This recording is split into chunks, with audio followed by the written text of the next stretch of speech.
အခုကို YouTube မှာ video တစ်ပုတ်ရိုက်မယ်ဆိုပြီးတော့ကျွန်တော်အမျိုးသမီးရဲ့ဖုန်းကိုဒါကင်နေတော့ဒါ spam တွေပေါ့နော်အလိညာ message တွေဝင်လာတာတွေ့ရပါတယ်ကဲဒီမှာဟေးဆိုလို့ရှိရင်လာပြီတွေ့လား link ကိုနှိပ်ပြီးတော့ဒီဖုန်းနံပါတ်နော် link သွားမှနေတယ်နော်ပြဿနာတွေတက်ကုန်မယ်နော်ကိုထဲမှာရှိတဲ့ဟာအကုန်ပါသွားလိမ့်မယ်အဲ့တော့ဒီလို message တွေကိုကျွန်တော်တို့ဘယ်လိုမျိုးကာကွယ်ရမလဲဆိုတော့ဒီတစ်ချက်ပြောပြပြီမယ်နော်ဟုတ်ပြီအဲ့ဒါဆိုလို့ရှိရင်ကျွန်တော်တို့ကဒီထဲမှာ setting နဲ့ဝင်လိုက်မယ် iPhone သမားတွေ message ဆိုတာလေးရရှာလိုက်နော် message တွေဝင်သွားပြီဟေးဆိုလို့ရှိရင်ဒီမှာလာပြီအရင်ဆုံးကျွန်တော်တို့ဘာလုပ်မလဲဆိုတော့ဒီမှာ filter unknown sender လေးကိုဖွင့်ထားမယ်เนาะကျွန်တော်တို့မသိတဲ့ဖုန်းနံပါတ်တွေကနေပြီးတော့ဒါ send တဲ့ message တွေကိုဒါကာဝယ်ပဲပြီးလို့ရှိရင်ကျွန်တော်တို့ဘာလုပ်ရမလဲဆိုတော့ noti လေးကိုကျွန်တော်တို့တစ်ချက် setting ပြောင်းလိုက်မယ်เนาะ noti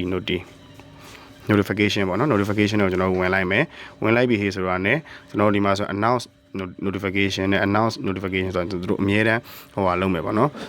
message တွေကိုကျွန်တော်မလုပ်တော့ဘူးကျွန်တော်တို့ဝင်ဖတ်မှာပဲတည်အောင်လုပ်လိုက်မယ်ပြီးလို့ရှိရင်ဒီမှာ customize notification လုပ်လို့ရတယ်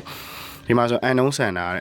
တွေကျွန်တော်တို့ notification ပွင့်မှာလားဆိုမပွင့်တော့ဘူးเนาะဒါဆိုရင်ကျွန်တော်တို့ဒါပေါင်မွင်နဲ့ကျွန်တော်တို့အလိညာတွေကိုကျွန်တော်တို့ဒါတက်နိုင်သလောက်ကာကွယ်ပြီးသားဖြစ်ပါတယ်เนาะဒီမှာဆိုလို့ရှိရင်လည်းကျွန်တော်ဒီတိုင်းမဖတ်တော့ဘူး message တွေကိုဒီမှာ known sender ဟာတွေပဲဖတ်တော့မယ်ပေါ့เนาะ known sender ဟာတွေပဲဖတ်တော့မယ်ကျွန်တော်တို့လည်းတည်တဲ့ဟာတွေပဲဖတ်တော့မယ်ပေါ့เนาะ